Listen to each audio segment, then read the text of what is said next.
আজকের এই ভিডিওতে আমরা মূলত Next.js এর রিভ্যালিডেশন সম্পর্কে জানব। That's mean ISR, incremental static regeneration. So এটা কি? এটার হচ্ছে টাইপ হচ্ছে দুইটা। একটা হচ্ছে ব্যাকগ্রাউন্ড রিজেনারেশন এবং আরেকটা হচ্ছে অন ডিমান্ড রিজেনারেশন। সো আজকে এই ভিডিওটাতে আমরা দেখব যে ব্যাকগ্রাউন্ড রিভ্যালিডেশনটা কিভাবে ইউজ করবেন। সো কথা না বাড়িয়ে ভিএস করে চলে যাওয়া যাক। সো আমি ভিএস করে চলে এসেছি। তো এখানে আমি আগে থেকে ফেস করে রাখছি। এটা আমার একটা কাস্টম একটা এপিআই। সো এটা আমি এখানে বানিয়েছি আর কি, বেশি কিছু নেই, শুধুমাত্র ব্লগ গেট করবে। দুইটা মাত্র প্রপার্টি থাকবে, একটা যে টাইটেল, একটা ডেসক্রিপশন, শুধুমাত্র দেখানোর জন্য আর কি। এই যে এখানে সো একটা জিনিস, সেটা হচ্ছে নেক্সট যে একটা ফেজ দেখতেছি, এটা একটা নর্মালি একটা এপিআই, ফেজ এপিআই। সো এটা যেমন আমরা জাভাস্ক্রিপ্টে যেটা ইউজ করি একদম ওইটা না, এটা একটু আলাদা। এটা হচ্ছে এখানে অনেক কিছু কাস্টমাইজ করা আছে, যেগুলো হচ্ছে আমরা নর্মাল এপিআইতে পাই না, নর্মাল ফেচে। সো নেক্সট.js এর ফেচ যেটা আছে সেটা বাই ডিফল্ট ক্যাশ করে রাখে।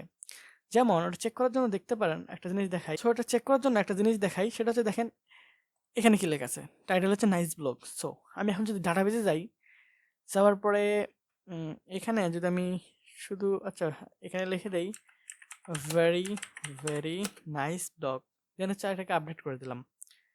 এখন এটা রিলোড দিলে সাথে সাথে চেঞ্জ হওয়ার কথা, ঠিক না? তো রিলোড দিই, দেখেন চেঞ্জ হচ্ছে? একদম না, এটাকে কিন্তু ক্যাশ করে রাখছে। একদম কতবার রিলোড দিলাম তাও এই ডাটাটা চেঞ্জ হয় না, যতক্ষণ না আমি হার্ড রিলোড দিব। এই যে কন্ট্রোল শিফট আর, দেখেন আমি হার্ড রিলোড দেওয়ার সাথে সাথে ডাটাটা চেঞ্জ হয়ে গেল। তো ক্যাশ ক্লিয়ার করার কারণে এটা চলে গেল আর নতুনটা অ্যাড হয়ে গেল। সো বাই ডিফল্ট সব কিছু নেক্সট.js ক্যাশ করে রাখে। এই অবস্থায় যদি আমি এখন এটাকে বিল্ড করি, তাহলে এটা কি হবে, এটা স্ট্যাটিকভাবে জেনারেট হবে আর কি।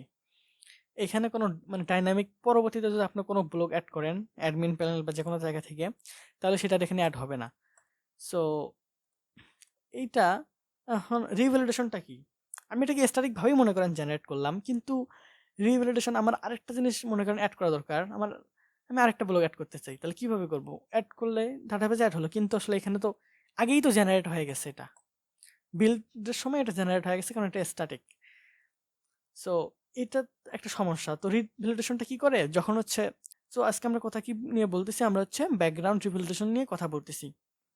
তো এটা কি, এটা একটা রিভ্যালিডেশন, মানে এতক্ষণ পর পর রিবিল্ড হবে, মানে একটা নির্দিষ্ট টাইম ফ্রেম থাকবে, ওই টাইমটার পরে রিভ্যালিডেট বলতে ওই টাইম ফ্রেম পরে এটাকে হচ্ছে আবার রিজেনারেট করবে, মানে রিবিল্ড করবে। সো কীভাবে করতে হয় চলুন একটু দেখে দিই একটা জিনিস।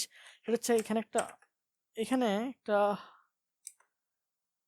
অবজেক্ট দিতে হবে, দেখেন একটা প্রপার্টি থাকবে যার নাম নেক্সট। এটা একটা কনফিগারেশন নেক্সট.js এর। এটা হচ্ছে, এগুলো কিন্তু আমি বললাম এটা কিন্তু কাস্টম, এটা নর্মাল কিন্তু ফেচ না, এটা হচ্ছে নেক্সট.js এর কাস্টম। এর ভিতরে দেখেন রিভ্যালিডেট নামে একটা প্রপার্টি আছে, এইখানে হচ্ছে আপনি প্রপার্টিগুলো ইউজ করতে পারবেন। এখানে আপনি হচ্ছে কোনো সংখ্যা যদি দেন, তাহলে হচ্ছে এটা সেকেন্ড হিসাবে কাউন্ট হবে। সো এত সেকেন্ড পর পর রিজেনারেট হবে, বুঝছেন? যেমন ধরেন এখানে আমি 5 দিলাম, তো চলুন আগে ডাটাবেস থেকে কিছু একটা চেঞ্জ করে দিই। এখানে ভেরি ভেরি আছে, এইটারে আমি শুধু ভেরি ভেরি ভেরি ভেরি শুধু রাখি। ওকে, আপগ্রেডেড। দেন এটা আমি কত সেকেন্ড সেট করছি? 5 সেকেন্ড। তো এখানে আসার পরে যদি আমি রিলোড দেই, দেখেন কিছুক্ষণ পর দেখেন কি হয়, দেখেন চেঞ্জ হয়ে গেছে। এটা কিভাবে কি হলো আসলে, এটা একটু কনফিউজিং। এটা আসলে রিবিল্ড হয়েছে। রিবিল্ড বলতে কি হয়েছে, যে প্রথম এই 5 সেকেন্ড প্রথমে আপনি যখন রিকোয়েস্ট দিবেন, আগে যেটা জেনারেট করা ছিল মানে ক্যাশ যেটা বলতেছি স্ট্যাটিকভাবে, ওইটা ওইটা প্রথমে দিবে। সেকেন্ড টাইম যখন আবার হিট করবেন, আবার রিবিল্ড করে নতুন করে জিনিসটা আবার জেনারেট করে, যদি নতুন কিছু অ্যাড হলে সেগুলো অ্যাড হয়ে যাবে। সো এর ভিতরে তো নর্মালি যখন আবার রিবিল্ড করবে, তখন এর ভিতরে কিন্তু এই ব্লকসের ভিতরে একটা প্রপার্টি কিন্তু বেশি আসতেছে, মানে একটা ডাটা অথবা কোনো কিছু আপডেট করলে সেই আপডেটেড ভ্যালুটাই আসছে। তারপর আবার রিবিল্ড যখন করবে, তখন কিন্তু মনে করেন নতুন ভ্যালুটাও এখানে হচ্ছে আবার চলে আসলো। কিন্তু আমরা দেখেন এখানে রিলোড দিতেই আসছিলাম প্রথমবার, কিন্তু কোনো ডাটা চেঞ্জ হচ্ছিল না যতক্ষণ না পর্যন্ত হার্ড রিলোড দিছি।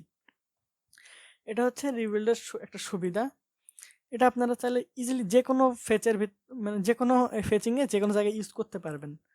সো এখানে আপনি যতক্ষণ ইচ্ছা আপনার যদি চান ১ ঘন্টা পর, পর প্রতি ১ ঘন্টা পর, পর রিভ্যালিডেট করবে। কিন্তু আবার হচ্ছে যেটা হচ্ছে অন ডিমান্ড সেটা কিন্তু আবার আলাদা। তো ওইটা আজকের টপিক না, এটা নিয়ে ইনশাআল্লাহ পরে কথা হবে।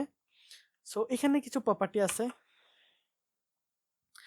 যেমন যদি এখানে 0 দেন মানে ডাইনামিক হয়ে যাবে। এটা কোনো আর স্ট্যাটিক থাকবে না। সো একটু চেক করে দেখাই। এইখানে আছে হচ্ছে ভেরি, ভেরি ওকে। আচ্ছা এখন শুধু একটা ভেরি কাটিয়ে দেই। ওকে। এখন যদি আমি রিলোড দেই, দেখেন সাথে, সাথে চেঞ্জ হয়ে গেল। মানে এখন ডাইনামিক হয়ে গেল। যখনই আপনি ডাটা চেঞ্জ করবেন সাথে, সাথে এই যে চেঞ্জ হয়ে গেল ডাইনামিক। এটা কোনো আর স্ট্যাটিক ভাবে জেনারেট হবে না। এটা ডাইনামিকই থাকবে। মানে মূলত যখনই আপনি হচ্ছে সার্ভারে রিকোয়েস্ট করবেন, লেটেস্ট ডাটাটা সাথে, সাথে দিয়ে দিবে। কোনো হচ্ছে আগে থেকে রাখবে না। আর সরি ওকে। আর যদি আপনি এখানে ফলস দেন তাহলে দেখেন কি হয়। এখানে আমি ভেরি গুড